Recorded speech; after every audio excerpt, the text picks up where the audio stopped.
Espera um pouquinho. Aí, pode começar.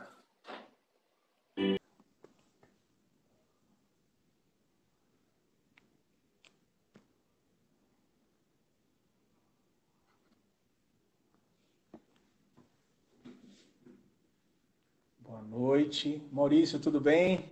Maurício Fala, Campos. e aí, tá bem? Como é que você tá? Bem, tudo bom, graças a Deus. E você? Ajustado aqui, que bem, sim, cara. Muito bom, muito, muito bom. Cara, esse louvor é lindo, né? E eu amei É, essa escolha que você fez desse louvor, cara. eu coloquei a versão cantada por Elvis Presley, né? Mas Sim, tem outras versões, vários cantores gravaram essa música. É uma música de domínio público, né? Um louvor de domínio público. E não foi por acaso, né, que nós colocamos esse louvor. Esse louvor. é, É, legal. Cara, pô, você estava conversando ontem sobre isso, né? É uma das músicas, dos louvores preferidos do Martin Luther King, né?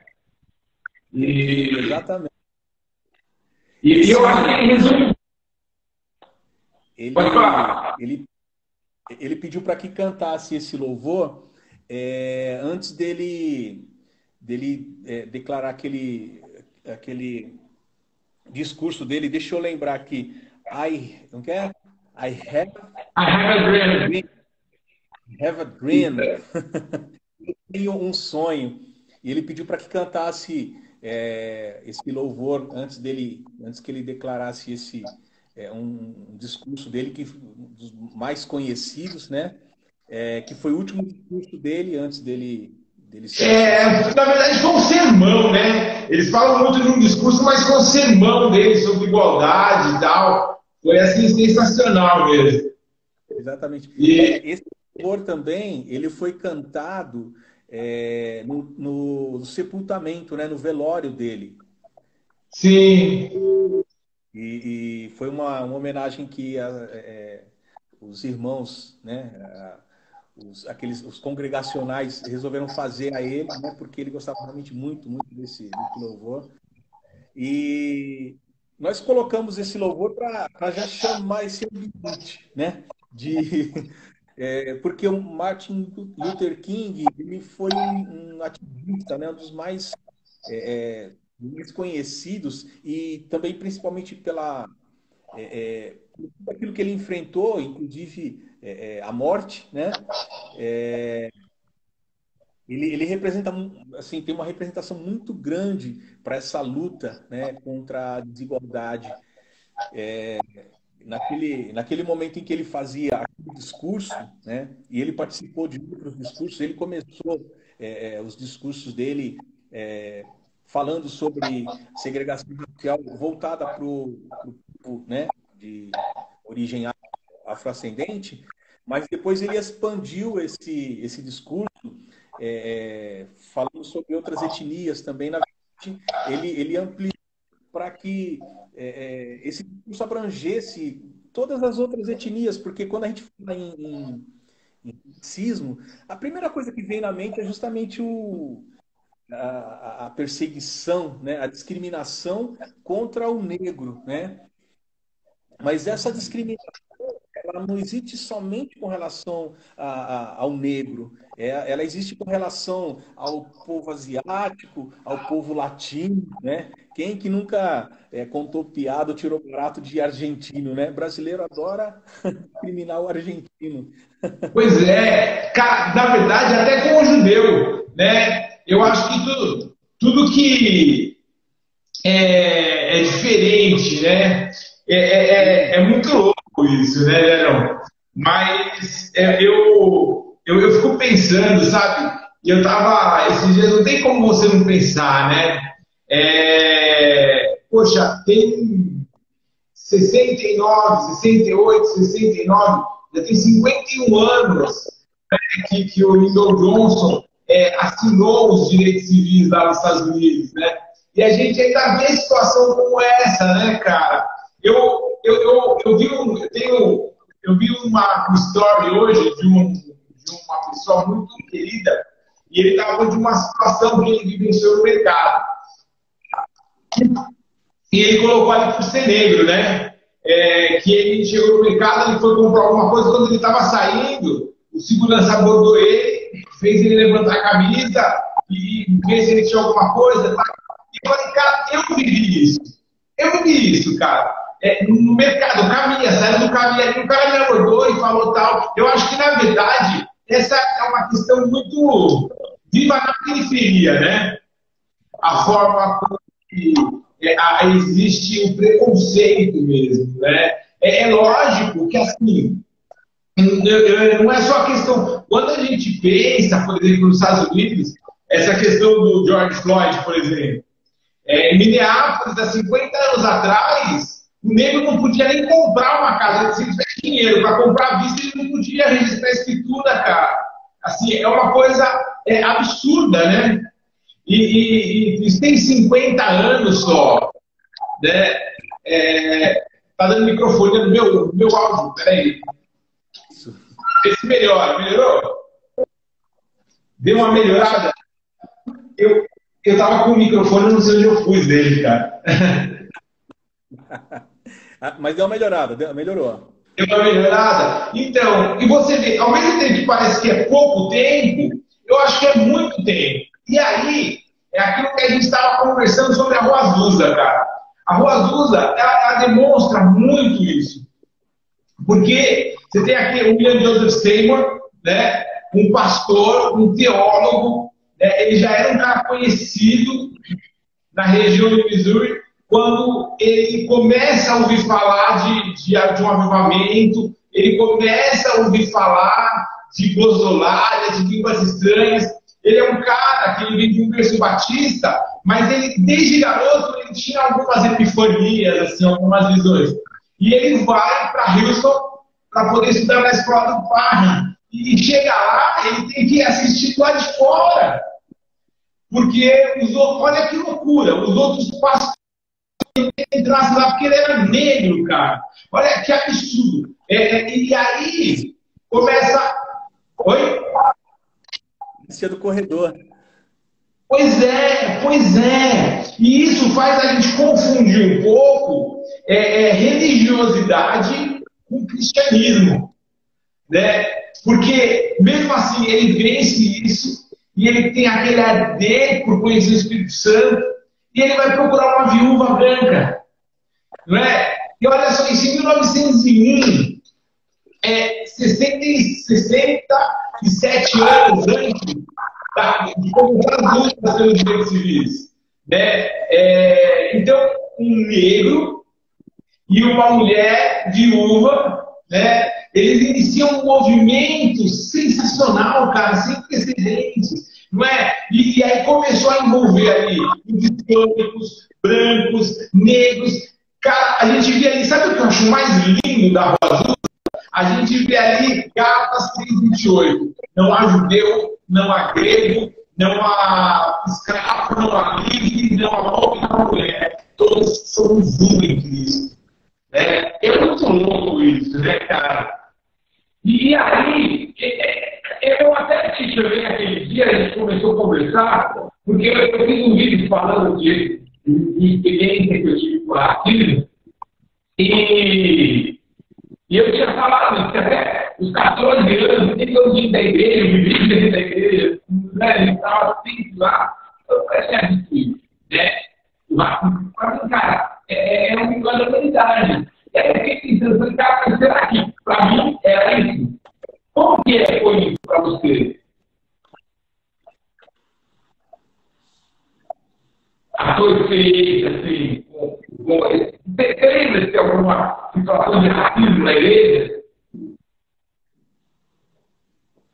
Seus primeiros anos, aquela época fazendo lá, tal.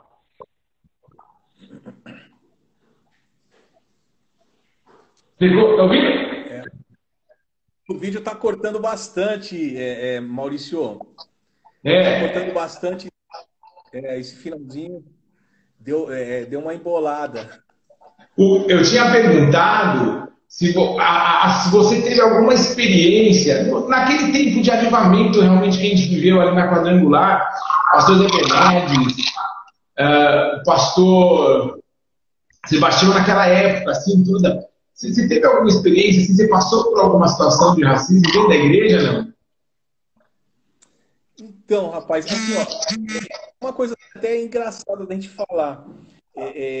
O racismo,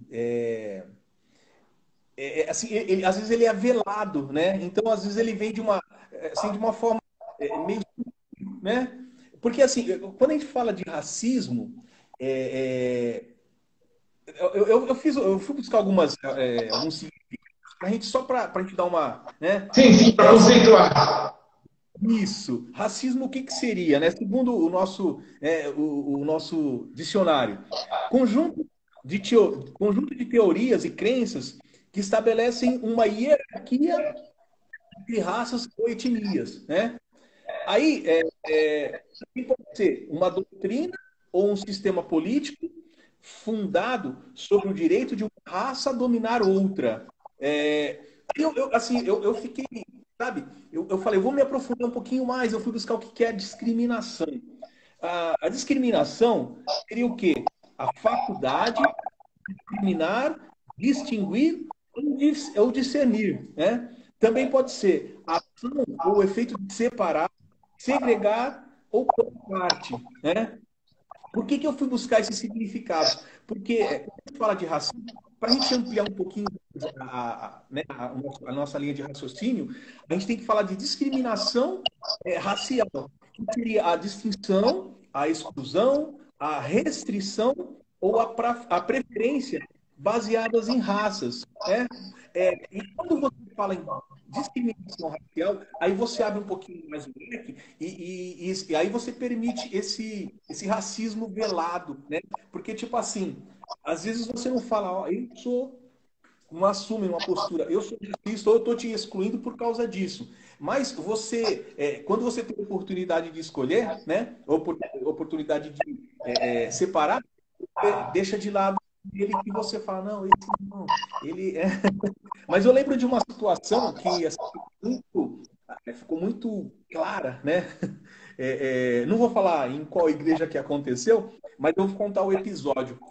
Você sabe que é por isso que eu coloquei, né? Comecei com Elvis Presley. Eu gosto muito de rock, sempre gostei, né? E eu lembro que eu fui na igreja em um determinado momento, igreja do interior. E chegando lá no interior, as igrejas são mais tradicionalistas, né? Mais tradicionais, mais apegadas a costumes, né?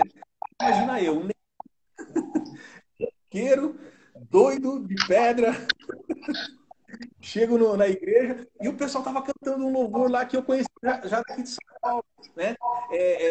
E assim, eu conheci aqui em São Paulo, até a gravação original, é um rock and roll, né? Rasgado, rock rasgado. Aí chegando lá, o pessoal, acho que para dar aquela amenizada, né? Começou a cantar assim, mais normal, né? Sabe? Tecladinho e tal, tendo pau. Eu falei, meu, essa música aí não tem nada com. Não é isso, meu. Não tem nada a ver. Como é que é então? Eu falei assim, ó.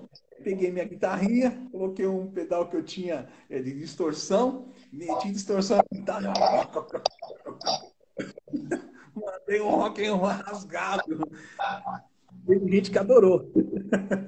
Mas teve uma pessoa que falou assim: o que que esse macaco pensa que está fazendo aí em cima? Meu, o que que é isso? Caramba, cara! Assim, na lata, na lata. Nossa! Na época eu estava paquerando a minha esposa ainda, né? A minha esposa quase subiu no pescoço da pessoa. Cara, que absurdo isso! Que absurdo, né? Mas sabe, eu tava lembrando, eu amo muito, cara, a história da Rua Azusa, né? E queria trazer isso para essa nossa conversa. Porque é muito louco, porque os primeiros anos, de 1901 até 1914, cara, foi uma explosão tão grande e uma unidade tão grande. Teve a igreja, porque tinha um pastor batista, Mendon, né? Que ele foi mandado para a Califórnia para ver o que estava acontecendo lá, porque eles estavam tendo heresia lá. E ele chega lá e ele é cheio do Espírito Santo, e aí ele volta e abre a igreja, não é, de Deus em Cristo. E essa igreja era formada mais por pastores batistas brancos, cara, que eles eram pastoreados pelo Manson e pelo Seymour, né? E assim não existia isso. Na sociedade, eles jogavam tomate neles, entravam nas igrejas e passavam fezes, né, no teclado e tal, mas isso não abalava eles, né? Até que aí eles começam a criar regras, estatutos e tal, e aí em 1913 alguns pastores já começam a falar, poxa, mas a gente está sendo liderado, a gente é branco, sendo liderado por um pastor negro e tal, e aí tem a divisão, né? E aí fica a igreja afro de Cristo, de Deus em Cristo, e começa o conselho das Assembleias de Deus, né? E eles só vão perceber isso, cara, e realmente cair em 1998, né? Cara, por que eu acho isso, cara? Porque assim, eu acho, de verdade, não adianta lei, sabe? Eu acho que tem que ter leis rígidas contra racismo, sabe? Tiago fala isso, né? É muito. Tá tendo microfonia, né? Um pouquinho. Um pouquinho. Você quer falar um pouquinho? Você arruma o microfone enquanto. Fala para mim o que você acha disso daí. Enquanto eu tento arrumar o microfone aqui. Quando a gente fala do Seymour, assim, eu só é o seguinte, que o Seymour era filho de ex-escravos, né? E antes dele, desse mover, desse avivamento da Rua Azusa, né? Ele tentou pregar, né, o evangelho através, com esse foco no Espírito Santo, né? Mesmo em língua, as igrejas do Espírito Santo, em outras igrejas, mas ele não, em algumas igrejas ele não pôde nem entrar porque ele era negro, né? Algumas ele até entrou, mas quando ele começou a falar sobre o Espírito Santo, evidências e tudo mais, as pessoas logo falam assim, meu, quem que é esse, né? E acabaram expulsando ele também dessas igrejas por ser negro, né? E aí, assim, a história conta que ele foi convidado por essa senhora que era viúva, né? E ele começou então a ministrar na casa dela, né? Isso.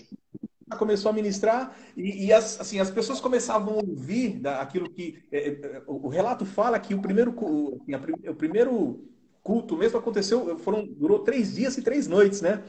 Seguidos, que uma mulher ela começou a cantar em várias línguas diferentes, inglês, espanhol, português, francês, e ela não sabia nem falar as outras línguas, e não sabia nem tocar. Ela não tocava o piano, e ela não sabia da língua, e ela ficou cantando horas e horas, em inglês, em francês, em alemão, e tocando. Esse piano, cara, arrepia. Mas esse piano existe até hoje nessa casa, né? Eles conseguiram preservar essa casa, e esse piano existe até hoje lá, cara. Eu estive lendo, enquanto eu estava lendo a história, eu comecei a chorar, porque assim, você percebe que teve um mover assim, de Deus, um mover do Espírito Santo fora do normal, né? Sobrenatural. As pessoas, os relatos, né, que nós lemos, é de que as pessoas chegavam assim, próximo da casa e já começavam a sentir aquele mover, e já, sabe, e já sentiam o Espírito Santo ali, era uma atmosfera toda diferente. E as coisas estão acontecendo de tal forma que, assim, os últimos cultos lá, as pessoas não chegavam nem próximo da casa, porque começou a acumular uma multidão próxima da casa, sabe, as pessoas queriam ouvir, e os relatos iam acontecendo, os jornais começaram a contar daqueles acontecimentos, e é engraçado que tem os dois lados, né? Porque teve um repórter, né, que foi até o local para relatar o que estava acontecendo, e o relato dele é o seguinte: um negro caolho, semi-analfabeto, que fica ajoelhado com a cabeça entre duas caixas, que mal balbucia alguma coisa, está revolucionando. Então, assim, houveram muitas opiniões super favoráveis e muitas críticas também, inclusive de outros pastores, né, que achavam o cúmulo. Nós chegamos lá, encontramos mulheres brancas abraçadas com homens negros e gritando e assim, é, todo nós podemos levantar bandeiras anti-segregacionais, né, bandeiras anti-racismo, inclusive dentro da igreja, porque o dia começou com esse mover, né? Começou Pois é, Gerão. E é muito louco, né? Porque, assim, na verdade, a gente está falando de mulheres. Melhorou? melhorou, Melhorou? ótimo. Legal. A gente está falando de mulheres e de negros, mas tinha os hispânicos. Cara, tinha gente que morava na rua, ia para a igreja, tinham banqueiros que iam lá, e todos eram um só. Não é? Tinha, cara, tinha. E todos eram um, sabe? Era um corpo, uma unidade. Gálatas 3:28. E na verdade, sabe? As pessoas elas ficam tão loucas. E olha só, Tiago, ele é bem claro, não sei se é Tiago 4:8, agora eu não lembro, cara, o versículo, mas Tiago ele fala que se você transgride a lei do reino de não amar o teu próximo como a você mesmo, mas você se torna parcial, você vai ser condenado pela essa lei. E ele não está falando de lei humana, ele está falando de um decreto eterno, cara. Sabe? Assim, e aí a gente, quando a gente vê isso na igreja, é muito complicado, né? Você sabe que até hoje, em Atlanta, existem igrejas que os negros não podem entrar, né? Mas essa que é a questão, né? São pessoas que vão tomando a forma. Quando a Bíblia fala em não conformar com esse século, não conformar com esse mundo, é de não tomar a forma do mundo, né? E as pessoas vão e nos dois lados, né? Uma coisa que eu tenho visto nesses dias são as pessoas se revoltando, e isso é bom, não é? É sinal que existe amor ainda no mundo, mas as pessoas, os cristãos, tomando a forma do mundo, não é? Porque, cara, assim, se a gente entende que a resposta é a igreja, e a resposta é a igreja porque Cristo é a igreja, né? A gente faz parte de um corpo onde a cabeça é Cristo, então a resposta é Cristo. Não é? Eu não posso buscar resposta em outros locais. Eu não tenho que me balizar por outras ações. Eu tenho que ter uma atitude e que eu acho que o que falta para a igreja hoje, em todos os aspectos, a corrupção dentro da igreja, o preconceito dentro e fora da igreja, sabe? As pessoas ficam muito falando, porque tal pessoa vai ser levantada, ou Deus vai levantar, vamos orar para Deus levantar. Cara, Deus já levantou Cristo no madeiro, não é? E quando ele se levantou, e é o que ele fala, né? Quando eu for levantado, eu vou atrair as pessoas. A igreja ela tem esse poder de atrair, não é? E o Espírito Santo de convencer, cara, né? Então, assim, eu acho que a igreja, ela, às vezes, ela começa a deformar qual é o papel dela realmente, né? Não sei o que você acha.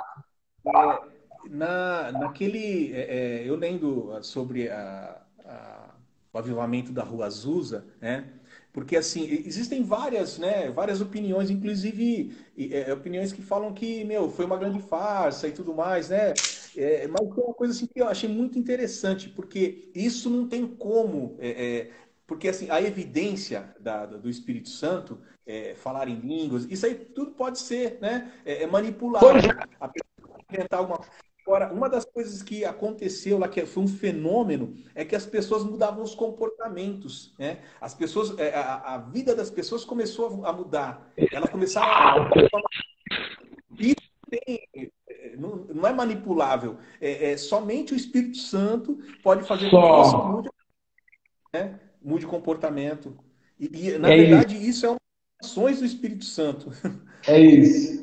É isso, cara. Só isso. A gente não adianta a gente querer impor. Sabe? Eu estava falando semana passada numa live que eu participei também sobre isso. Sabe?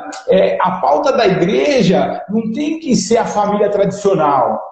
A pauta da igreja não tem que ser a criminalização do aborto. A pauta da igreja não tem que ser o combate às drogas. A pauta da igreja tem que ser Cristo, cara.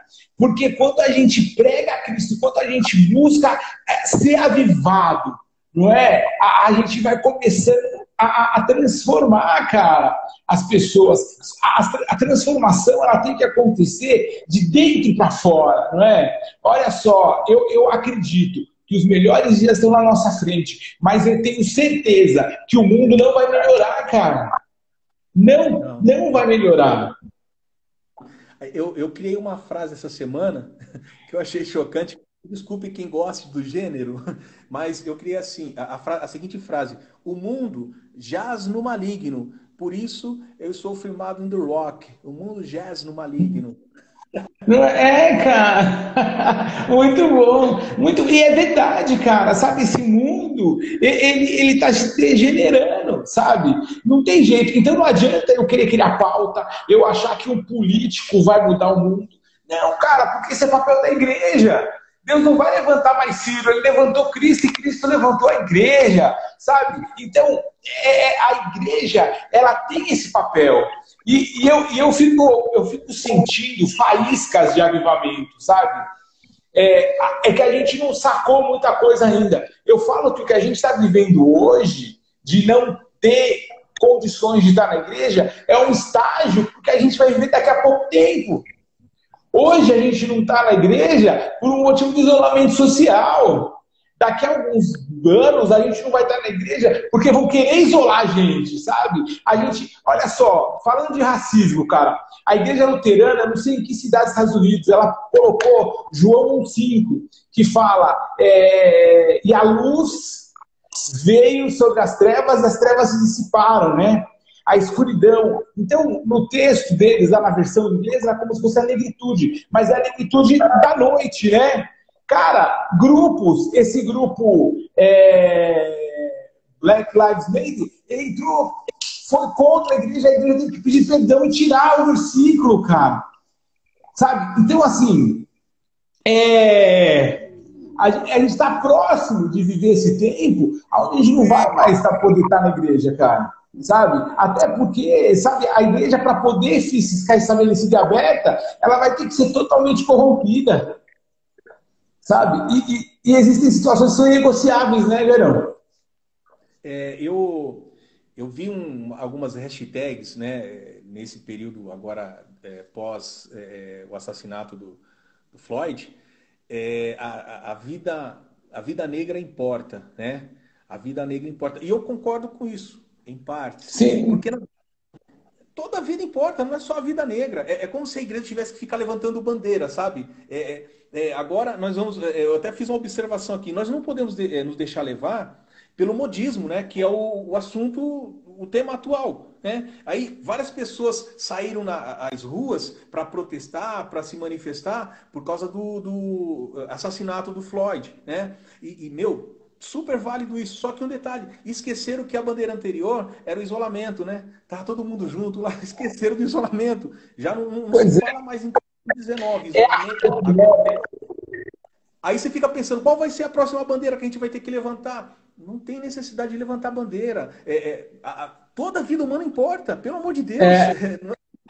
Se eu ficar sabe, pela a minha raça, meu Deus do céu, a minha raça é a raça humana.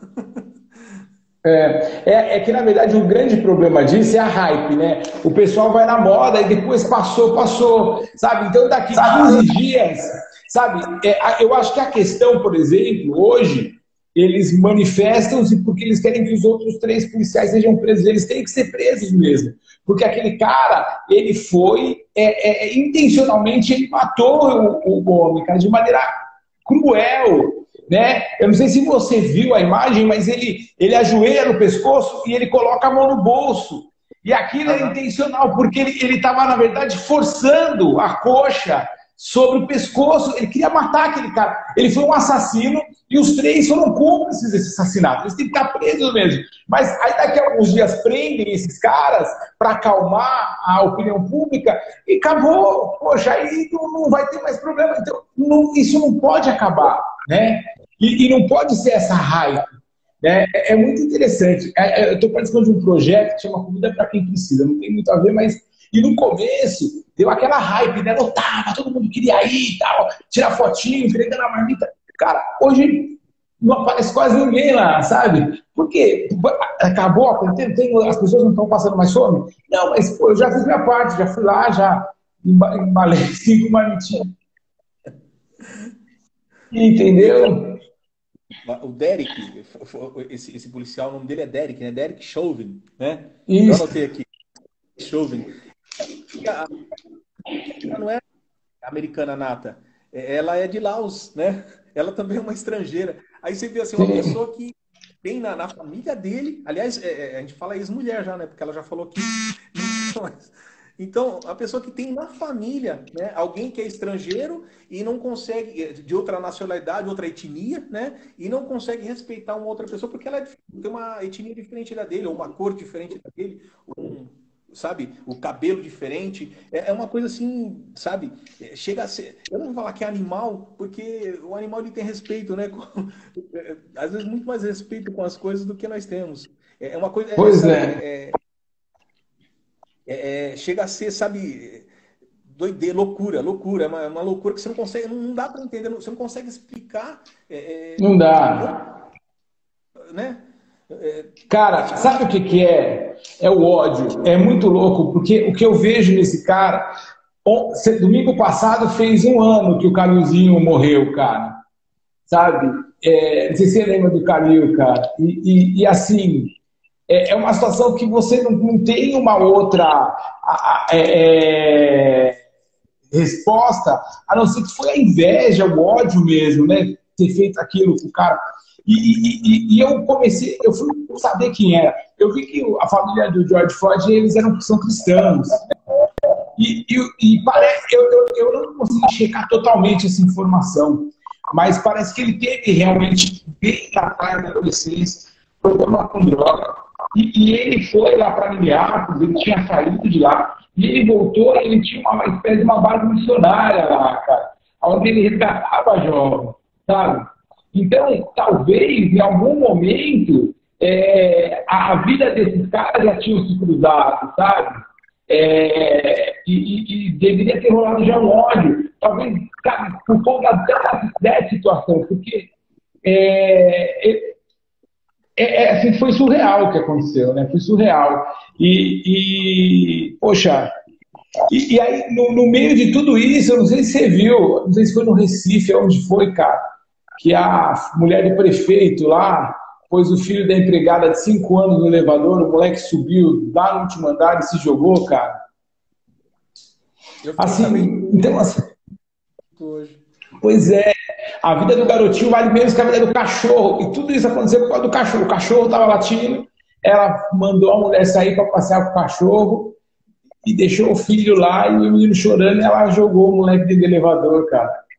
Assim, é um negócio absurdo, cara. E não tem jeito de falar, sabe? As pessoas podem falar que eu sou maluco, mas isso é falta de Deus, cara. Não tem lei que vai resolver isso. Sabe? Não tem lei que vai resolver isso. Eu sou assim, eu sou um pouquinho cético, um pouco contrário com relação a leis, porque não adianta você editar leis para que elas não sejam cumpridas. É uma lei. Você foi agente da lei há vários anos, né? Não adianta nada. Então a questão não é a lei, é aquilo que está dentro sabe, no interior da pessoa, né? A Bíblia fala que a boca fala do que o coração está cheio, né?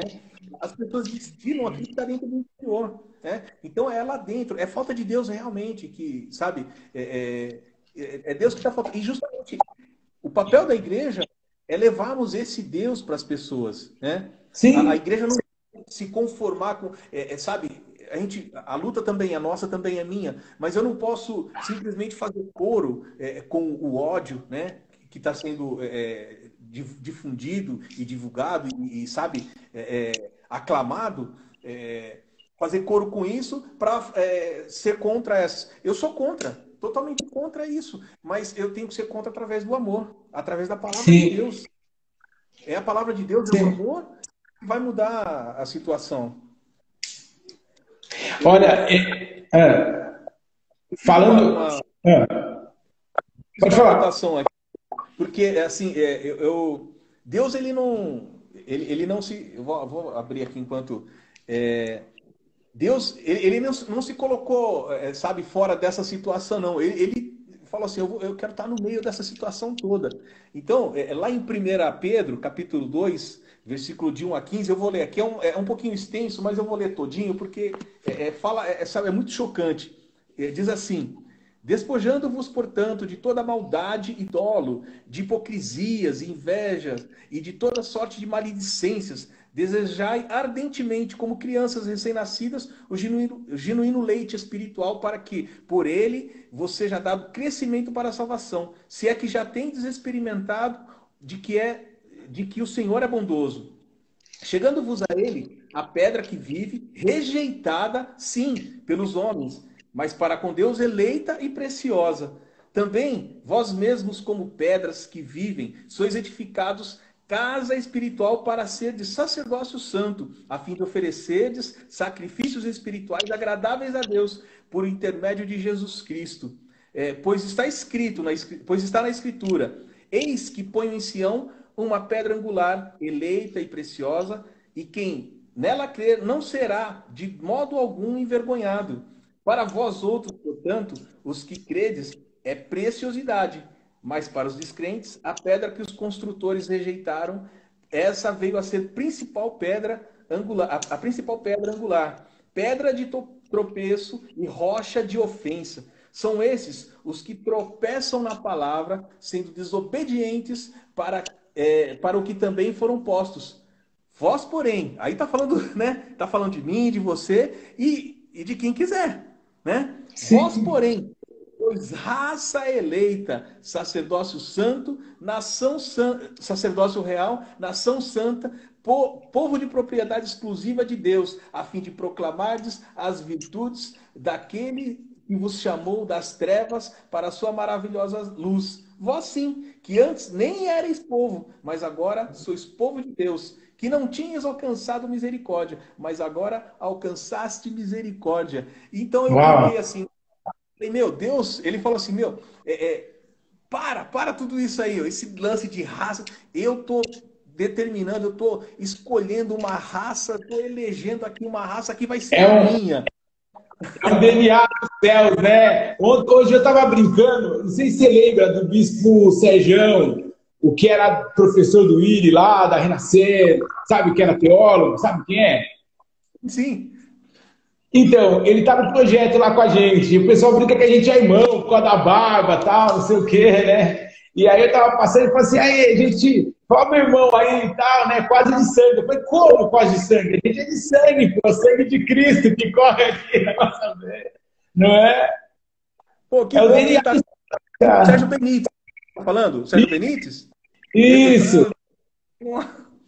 Que bom, cara. Ele, assim, a gente perdeu um pouco o contato, né? Ele foi bispo aqui um bom tempo. Depois ele saiu de outras igrejas e a gente acabou perdendo o contato. Eu vi ele, mas assim, faz bastante tempo, numa marcha para Jesus. Depois nunca mais vi.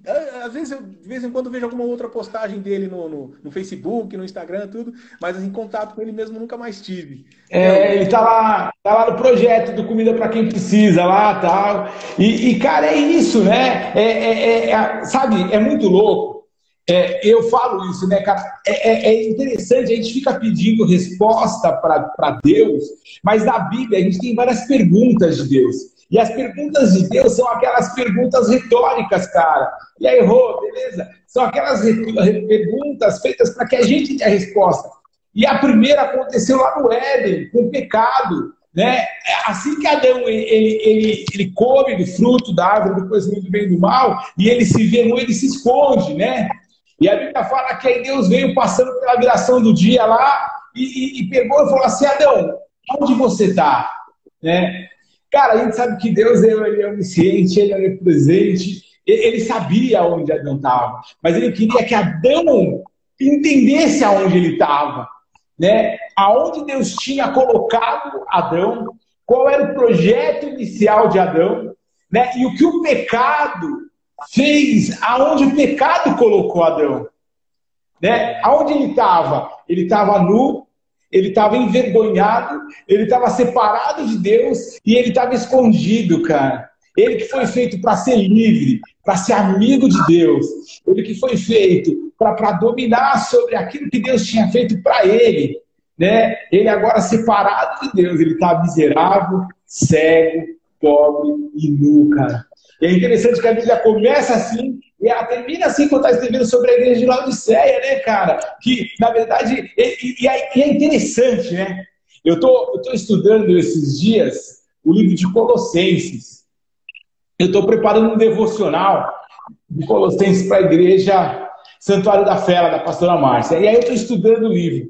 E é interessante, cara, porque Colossenses e Laodiceia, elas eram muito próximas.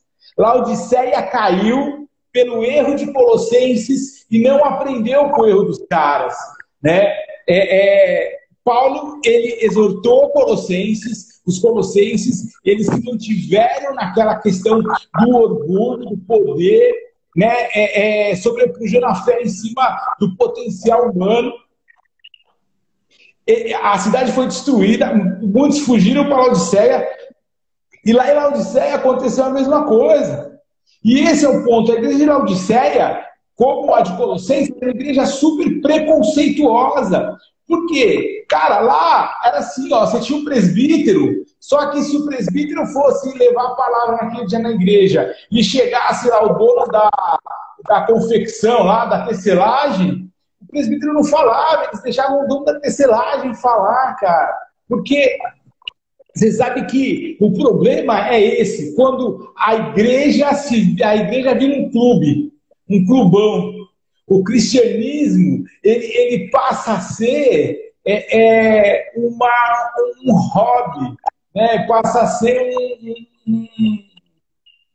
algo a mais, né? Pô, eu trabalho, eu estudo, eu tenho meus relacionamentos, eu tenho minhas amizades, e o cristianismo é um algo a mais, né? E aí, Carlinha, o cristianismo é um algo a mais só, não é? Então, e é esse que é o problema, né? Esse que é...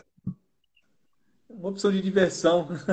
Pois é. Um clubão, um lugar onde eu vou estar com pessoas ali que eu gosto, que eu me relaciono, não é? É essa que é a questão, né? E você sabe que, por exemplo, quando Paulo escreve lá sobre a ceia, né? Aos Coríntios ele escreve sobre a ceia. E é interessante porque quando ele fala assim, examine-se o homem a si mesmo, né? E então coma, né, do corpo e beba do sangue. Ele não fala examine-se a si mesmo e vê se você tem condições. E na verdade isso também é você começar a fazer perguntas para você mesmo. Porque quando você percebe que você não tem capacidade de poder se alimentar do corpo e do sangue de Cristo, que você é tão miserável, que você não pode ter acesso a esse corpo, você está pronto para se alimentar dele, porque foi para isso que ele veio, não é? Para o pecador, para o miserável. E, cara, e é tão louco isso, porque, sabe, uma coisa que eu penso, e que talvez muitas pessoas vão ficar bravas comigo agora, mas que aquele animal, aquele assassino, sabe, se ele está vivo, ele ainda tem uma esperança, cara. Ele ainda pode ser tocado por Deus. Então, o meu ódio pelo que ele fez não pode ser passional a ponto de eu não entender que Cristo morreu por ele. Foi por ele que Cristo morreu. Não é? Exatamente. Então, assim, eu tenho que me revoltar com a situação, eu tenho que ficar indignado com aquilo, eu tenho que desejar que a justiça humana se cumpra, mas eu tenho que entender que se ele ainda está vivo, que se naquela situação alguém não chegou lá e deu um tiro na cabeça dele também para acabar com aquilo, é porque Deus ainda pode tocar a vida dele. E quem sou eu para falar que não? E haver um arrependimento ali, né? Pois é!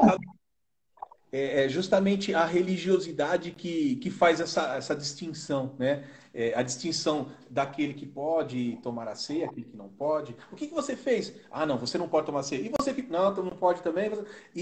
Sabe, a religiosidade, ela separa também as pessoas. O que você fez? Você é criminoso? Matou? Não, você não tem direito a perdão, sabe? E justamente são essas pessoas, né? A religiosidade que Deus excluiu da raça eleita, né? Se a gente ler lá em Mateus capítulo 3, versículo 7, João, né? Ele fala, João Batista, ele fala assim: vendo ele, porém, que muitos fariseus e saduceus vinham ao batismo, disse-lhes: raça de víboras, quem vos ensinou a fugir da ainda vindoura? É a única raça, né, que Jesus Cristo excluiu da raça dos eleitos. A raça daqueles que são religiosos a ponto de não reconhecer o próprio erro, de não se submeter ao ensino de Deus, se submeter humildemente os ensinamentos que a Bíblia traz, né? E entender que aquela pessoa que cometeu o erro, ela tem tanto direito ao arrependimento quanto ela própria, né? O religioso, ele acha que ele imagina, eu não sou nada, não sou ninguém, né? Eu sou dependente da graça de Deus sobre a minha vida. O sangue por mim derramou por ele também. E sim. Se eu tiver um instrumento de Deus para que leve a palavra dele, para que haja um arrependimento lá, foi para isso que Deus me chamou. Sim, é muito louco, cara, porque eles sempre tentavam imputar, por exemplo, no Billy Graham, algum quesito pejorativo. Tentaram, durante todo o ministério do Billy Graham, acusar ele de alguma coisa, né? Tentaram várias vezes com relação à corrupção, e nunca conseguiram provar nada. Né? Ele viveu a vida inteira no mesmo rancho que ele construiu e tal, era um cara que... E tentaram achar situações de adultério na vida dele, não conseguiram. E aí um jornalista, uma vez, ele chega para a mulher do Billy Graham e ele fala o seguinte para ela: o Billy Graham, ele viajando tanto, né, passa às vezes quase um ano fora de casa, tal, você nunca pensou em trair? Aí ela olhou bem nos olhos dele e falou assim: esse pecado não, mas matar várias vezes. Então, assim, cara, o ser humano, o Paul Washer, ele tem um conceito que pode parecer meio radical, mas se você prestar atenção, existe muita razão no que ele fala. Ele fala: você pega um bebezinho, bochechudinho, bonitinho, você pega ele no colo, todo fofinho, e aí ele vê um relógio no seu pulso, dourado, bonito. Ele vai lá e vai tentar tirar aquele relógio, porque ele quer aquele relógio para ele, né? E aí você pega e tira a mão dele, porque ele vai estragar o relógio. Não, bebê, não pode. Ele vai de novo. Aí você tira a mão dele. Na terceira vez que você tira, ele voa no seu rosto. E se ele tivesse força suficiente, ele arrancava os seus olhos por causa daquele relógio. Não é? Essa é a natureza humana. Essa é a natureza humana. É que a gente não consegue perceber, cara, sabe? Então o homem, ele nasce mal. Né? Você sabe que o homem consegue conviver em sociedade pela forma com que ele é criado, né? Ele nasce mal, mas ali ele vai ter a ternura, o amor da mãe, aquilo vai socializando ele, né? E aí ele vai sendo treinado para viver em sociedade. Mas o homem é mau, cara, sabe? Não tem como, né? E é somente Cristo. É o que você falou sobre a Rua Azusa. Qual era o grande sinal? Era a glossolália? Não. Era eles caírem no poder? Não. Era a transformação de vidas, cara. Era o banqueiro branco, capitalista, que dobrava os joelhos e abraçava ali o negro que morava na rua a partir daquele cara não ia mais morar na rua porque ele ia dar condições de dignidade para aquele cara, sabe? Então, isso não é papel do Estado, isso é papel da igreja. Eu sou muito radical nesse sentido, sabe, Jairo? Que eu falo, Deus, se tem alguma coisa que Deus odeia, é a política. Sabe? Cara, ele odeia a política. Ele nunca, a Bíblia nunca faz apologia alguma à política. Não é? Até para o povo de Israel, ele permitiu, por quê? Para que o povo pudesse cair em desgraça, cara.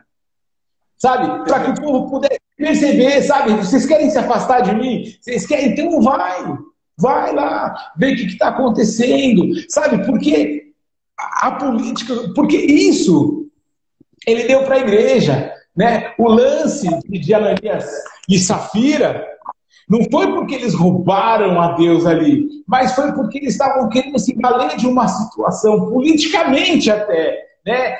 Eu vou vender porque eu quero estar bem ali, eu quero mostrar que eu faço, mas eu vou ficar com o dinheiro aqui. Não. O que Deus quer é entrega. Não é? As pessoas falam assim, quando eu tiver condições, quando... Sabe? Não, cara, porque a Bíblia não fala isso, você vai dar aquilo que te sobra, mas você divide o que você tem 2 capas, você vai tirar uma capa e você vai entregar outra. Cara, aconteceu uma situação hoje de manhã comigo, eu tô andando bem apertado de grana, sabe? E aí eu parei no mercado, comprei um café para tomar, e a hora que eu fui sair, a hora que eu cheguei, eu vi uma cama no chão, e aquilo me incomodou. Aí eu fui, comprei o negócio, saí, eu vi o cara ali, e aí eu falei, mano, eu vou dar o meu lanche pra ele. Eu falei, cara, mas eu vou dar o meu lanche pra ele, eu já sei. E aí eu entrei no carro. A hora que eu entrei no carro, eu fui pegar meu celular, cadê o celular? Perdi o celular, puxa, perdi o celular. Aí fechei a porta, saí correndo, fui lá dentro. Cara, vi meu celular. Aí quando eu voltei, o meu celular eu tinha colocado aqui na porta do carro. Aí eu falei, cara, Deus me segurou aqui, porque enquanto eu não dava, aí eu fui lá, eu peguei a grana que eu tinha gastado no meu lanche, eu já não tinha tempo de comprar o lanche, falei, cara, esse aqui é o valor que eu gastei no meu lanche, eu quero dar para você, para que você tenha um café da manhã também. E aí saí, sabe? E é isso, sabe? Não é a questão de eu ter para dar, né? A gente estava fazendo uma ação esses dias e tinha que carregar lá uma cesta, sabe? Eu tenho meu carro é pequenininho lá, não sei se você viu o dia do casamento lá e tal. Aí eu abri o carro, eu enfiei, eu acho que 25 cestas no carro, né? E tinha um cara que estava fazendo umas imagens lá para o Instagram da igreja, ele falou, cara, mas você vai colocar tudo no seu carro? Eu falei, cara, Deus não me deu uma caminhonete aí, não é?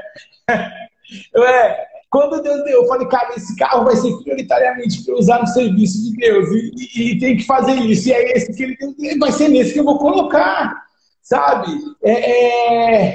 Então é essa a questão que a gente precisa começar a refletir como cristão, sabe? E que vai muito além, cara, de você levantar uma causa, né? Porque o que eu entendo é que a causa que o cristão tem que defender é a causa do Evangelho, é a causa de Cristo. Porque defendendo essa causa, sabe? E trazendo... É interessante, né, a referência que Jesus faz ao pescador, né, Gerão?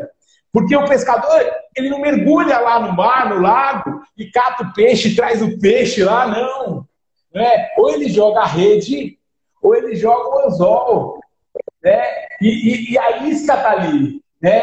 E ele vem e o pescador ele só vai usar a isca. Então, a palavra que é pregada, o louvor da igreja, as ações que são feitas, elas são isca para que as pessoas sejam atraídas. E uma vez atraídas, não é? Elas possam receber a Cristo. E o Espírito Santo transformar o coração. Não é? Ele fala, olha, eu vou para o meu pai, mas eu não vou deixar vocês órfãos. Eu vou mandar o meu Espírito. E ele vai convencer, não sou eu que vou convencer, cara. Não é uma lei, sabe? As leis são importantes, mas não é uma lei. Não é eu colocar uma lei assim, ó, é proibido usar droga. Não é? É proibido não sei o quê. Cara, que não vai fazer as pessoas pararem. Não é? Mas é o Espírito Santo né, o amor extravagante de Cristo. Né? Quando a gente entende o sacrifício de Cristo, e essa é uma revelação que só o Espírito Santo dá, cara, a gente consegue transcender. É o lance da metanoia, né? É o lance da metanoia, cara, a mudança da mente, não é? E é curioso que você falou sobre a questão da política, né?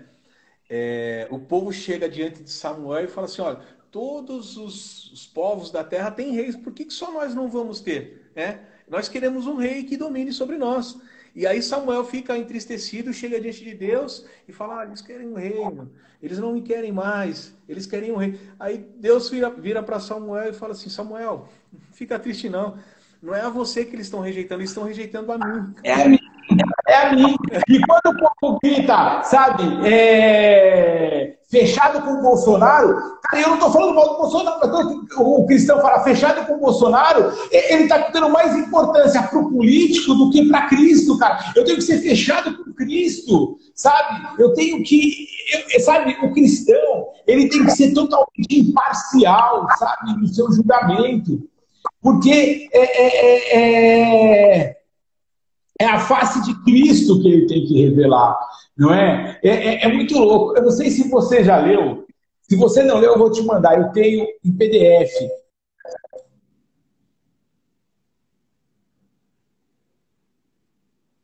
Opa, deu uma travadinha o Maurício. Enquanto o Maurício retorna aí dessa oscilação de conexão, eu vou falar sobre um livro também que nós lemos, né? Que fala sobre... Esse livro, assim, ele é muito chocante. O Maurício caiu, não tem problema, mas ele volta. Esse livro, A Cultura da Honra, ele é muito chocante, porque ele fala justamente isso. Ele fala sobre você